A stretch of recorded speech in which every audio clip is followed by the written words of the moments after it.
Okay, thank you so much, guys, for being here on another episode on Mixed Talks. Thank you to Noam Levinberg from Safari Pedals. Thank you, Noam. Hey, thank you for having me. It's Thank you so it's great much. to be here. Yeah, and indeed, okay, starting out about your musical journey, okay? Can you tell us something about that? I think the biggest inspiration was actually my brother, my older brother, which you know, as a younger kid, you always look up to your older brother, and he started playing the guitar when he was, I think, 12 or 13, and I was Okay. 9. And I didn't really want the guitar as the guitar. I just wanted to do what he is doing. So that was the first inspiration. But Okay, then, okay. really, I kind of started and fell in love with the instrument and fell in love with playing an instrument. And then, actually, I feel like I fell in love with music from the inspiration of making it first and then listening to it. Speaking now more about how important is working with a team. How did you and Sam Luz come together to form Safari Pedals? What was the initial spark that led the collaboration? Yeah. So first of all, Sam is a great guy, but he wasn't part of the creation of Safari Pedals. He's somebody we work with Okay. to create content. I started Safari Pedals about a year ago. I actually started it Oh, myself, and I've been an audio engineer for 20 years, and I kind of know all of the plugins, yeah, and I yeah, have yeah. here in the studio a lot of outboard gear as well, which you can't really see with the camera. Yeah, super Hold cool on, stuff. but it's there's like all kinds of really cool pieces of equipment here, and and I've been an audio nerd forever. I felt like there's a lot of things missing for me personally in the plugin business because I wanted to create tools that are very inspiring for users Hmm. to kind of Yeah, experience a specific sound.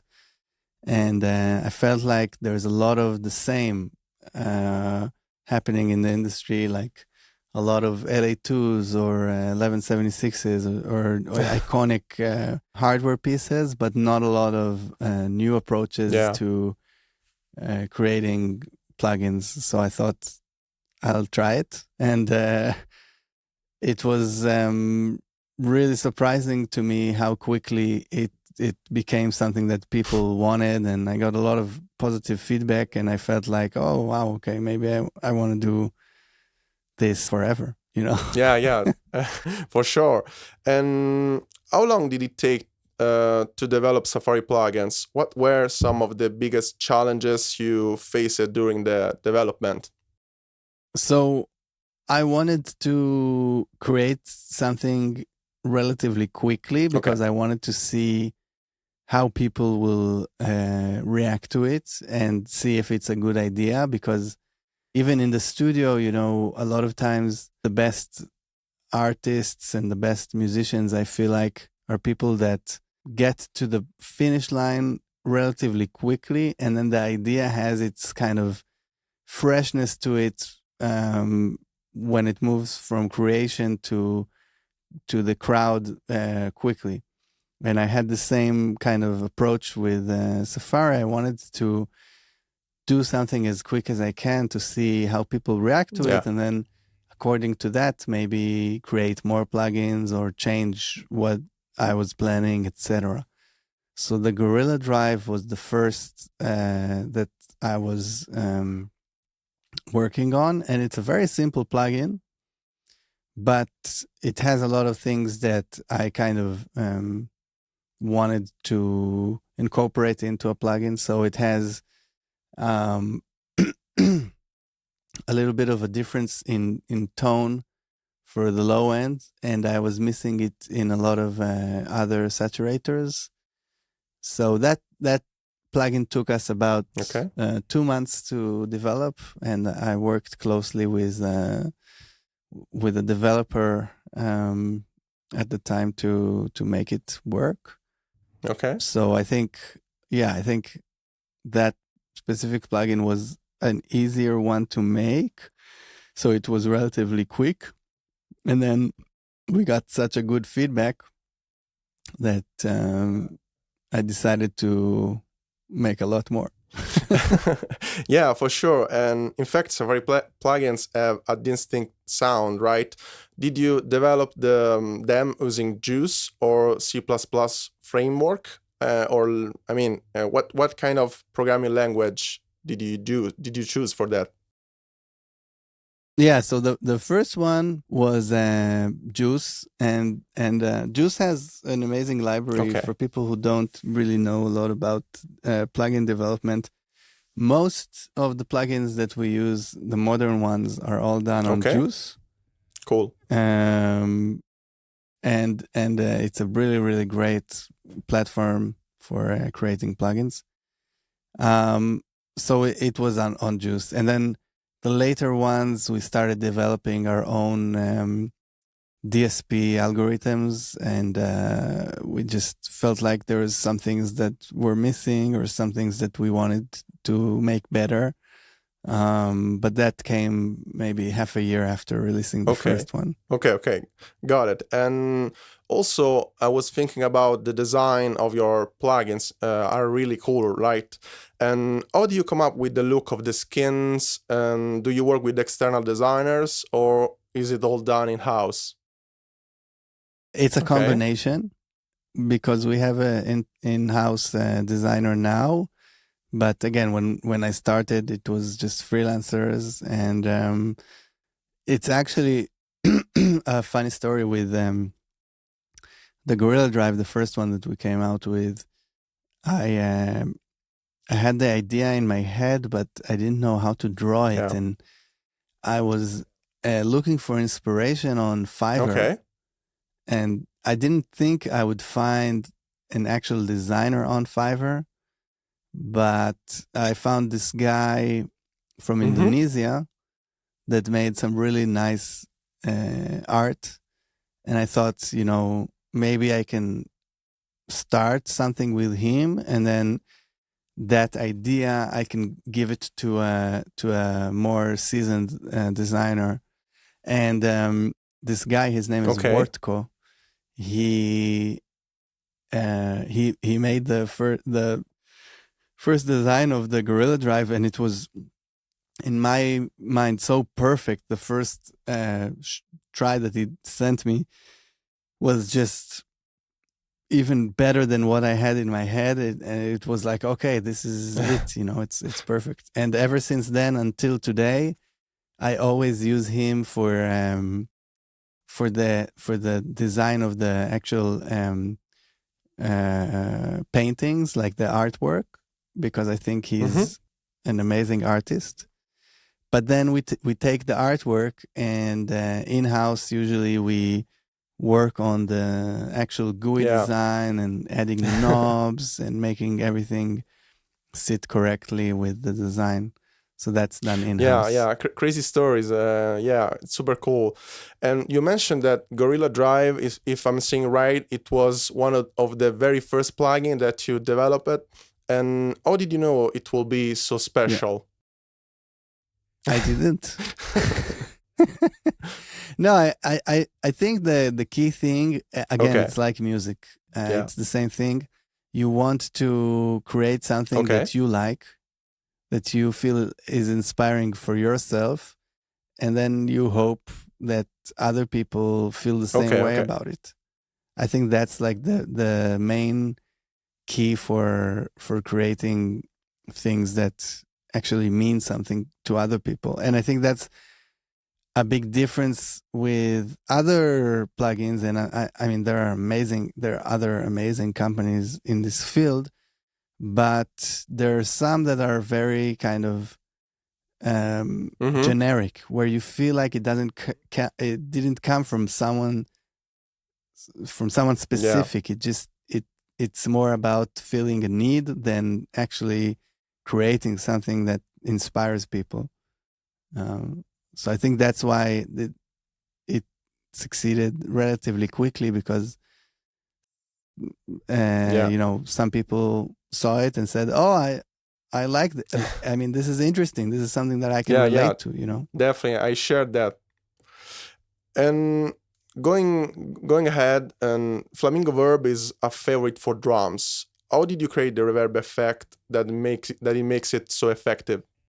Okay, so the Flamingo Verb is a very interesting story, I think, because what happened is David, the programmer that I work with, um, I had this idea of um, having 4 options of different reverbs in the plugin. That was the initial idea. Okay. And the idea was to have a knob that when you turn it, it moves between the different styles of reverb. Okay. Um, so I collected the IRs for the reverbs, Mm-hmm. and it was based on my favorite pieces of gear. Some of them I have here, the Space Echo, and a few others. Uh-huh. And Yeah. then I took that and I started using it as inspiration, and then what happened is that David came up with this algorithm where when you twist the knob, it doesn't just move between the different IRs; it actually morphs them between each other. Okay. Cool. So what actually happens is that you get this weird combination of reverbs, which once I heard it the first time when he sent it to me, I was amazed. It was like, oh, this is so cool. Like you play around with the time knob and you can really hear these weird combinations that play together. It's Yeah. fun. It's very insane. And can you tell us something more also about the Fox Echo Chorus? I mean, is it great for adding effects to vocals or drums once again? Where did you find the inspiration for this one? So the Fox Echo Chorus, thank you, first of all. I think You're welcome. I think the Focus Echo Chorus, the first thing that I did was I had this really, really old chorus effect Okay. that Nice. I actually never used it for chorus. Oh. I used it for the filter that it created. Like it had this really obvious filter that you can hear. I started like working on a filter that sounds similar to that. And then once I got to the point where I really liked the filter, then I actually started working on the chorus. And yeah, that one is actually one of my favorites, the Fox Echo chorus, because Yeah. I think that like it has so many different cool sounds in it, especially if if you want something that will surprise you. Yeah, It's really definitely. fun to play around with. Speaking again from the technical side, and would decide when a plugin is ready to move from beta testing to the final release. Usually, I do. I think that Okay. a lot of times it's again like I'll come back to this analogy every time because I feel like it's very similar to music creating. It's not something that's very clear. Like when you create a song, you never know, is it ready for mixing? Or when you finish a mix, you're not sure, is it ready for mastering? So I think it's very similar in that you never really know if the project is done or not. But I Okay. always prefer to kind of say, you know, let's put it out there and see how people react. And if there's issues that we need to fix, we can always fix them. So I think it's better to release something early than to release something late. How did you feel when you first got feedback from the public about your plugins? What was the reaction? I got a lot of love and support, like there's also negative feedback, but Okay, yeah. some people say, oh, the plugins look like toys, or Mm, it's just a gimmick, yeah, yeah. But at the same time, when we first released it, I got a lot of really, really good feedback from people saying like, oh, this is so much fun to play around with, and it's interesting tool, and it gave me energy to continue. Awesome.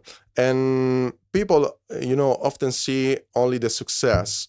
What were some of the major challenges you faced while developing your plugins?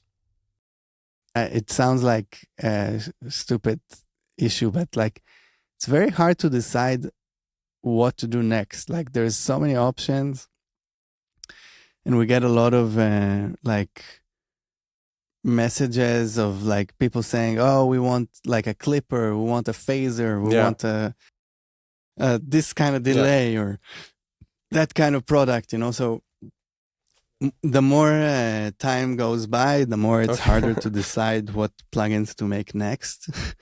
And I think that's one thing. And the second thing is, I think we're in a stage now where the company is slowly becoming a real company, where there's like people working in Safari Okay. full time. There's 7, and it's something that's amazing and really inspiring to me. But at the same time, it's like this double-edged sword, because you every release you kind of need to up it one notch and make it better than the last one, and it's not so easy to be in this kind of pressure situation. Yeah. Where you're constantly kind of hoping that the next release will go as well as you planned. So yeah. Yeah. In fact, speaking about this year, you released the Camel Strip, Rabbit Tape, and Cobra Fuzz. Are there any other projects, new projects, or plugins coming soon from Safari Pedals? Yeah. There's a few. Okay. There's a lot of really cool plans that we're working on that will come out soon. So yeah, stick around. Yeah, guys, you heard. And did you attend NAM this year? How was the experience of showcasing your products with the support of the fans? Yeah, NAM was amazing, because I didn't know how many people will recognize the brand, and I thought it would be mostly like us explaining about what it is. But in reality, I met so many people that already used the plugins and said like, oh, of course, I know Safari, I've been using this. And like, it was so inspiring to talk to these people and hear how they heard about it and what they think about it. And it blew my mind. Yeah. Like, I was really inspired. Super nice. And are you considering creating more hardware units similar to Gorilla Drive and Time Machine? No. Okay. I think it was fun to make. Okay. And it was great, but it's very, very difficult to build them. Okay. And I feel like we need to focus on creating the best plugins that we can. That's like how I see it. Yeah, definitely. And are any Grammy-winning engineers currently using your plugins? Yeah, a lot of them actually. There's Leslie Braithwaite. Okay, cool. That I know that some of the songs from the latest Beyonce album was with safari pedals Wow. on it. Wow. And then there's Joe Ciccarelli, who did like White Stripes and Shins and Frank Zappa. There's London on the Track, which is this amazing performer and producer for hip hop music. And there's Ben Thomas that worked with like Future and Young Thug. And there's Baines, who also did a lot of amazing work. And Tony Maserati uses some of the plugins.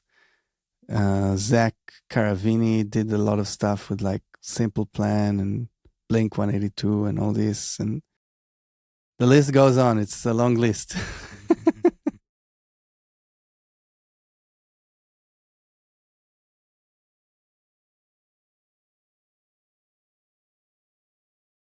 So when I was in the NAMM show, I was kind of talking to a lot of people, and I had this conversation with a person that was really nice and friendly, and we talked a lot about plugins and different things. And then he told me that he is a kind of I don't want to say the name, but he said that he works in a really kind of known studio facility. And then I realized that I know him by his name, but I didn't realize that it's that person because I've never seen a photo of him. And it was like, oh wow, I didn't realize that like for the last hour or half an hour I was talking to this person. And after the show, he invited me and a few other people to the studio to come and visit. And it was just like this surreal feeling of, like being in a place that you heard a lot about, but never actually had a chance to see.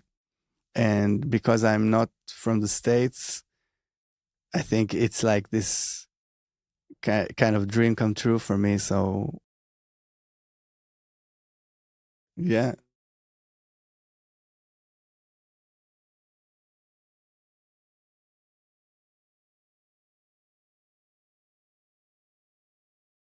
I think that the biggest piece of advice that I have for my younger self and for all the audience is to do what you feel like is right now. Don't wait, and don't think that like whatever other people tell you is a bad idea because that's what they said. Before I started Safari, everybody around me said that it's a bad idea. Everybody said, oh, the plugin market is saturated and this is never going to work because there's so many plugin companies and all this like negative energy. And I just didn't listen and did it. And after you do it, what's crazy is like after you do the thing that you want, if it works, then the same people will say, oh, it's such a great idea. And you're like, yeah. So I think I had this period in my life, like 2 or 3 or even 4 years before I started Safari, that I kind of wanted to do this concept, but I wasn't sure about it. And it took me a lot of time to get to the point where I decided to jump and do it. And I think that's the only regret that I have, is that I've waited. Like, I think people should just do what they feel is right, and the money and everything else will come after if you do it from a real passion, Yeah, wise words, in fact. So thank you so much, guys. So you heard the Noam words, wise words from Noam Levinberg from Safari Pedals. And thank you so much once again. I hope to see you one day in Italy, Noam. Okay, yeah, thanks, Manuel. It was nice talking to you. Yeah, me too. So see you next time, guys. Bye. Bye. Jam with Pros. Learn the flow on Mixed Talks.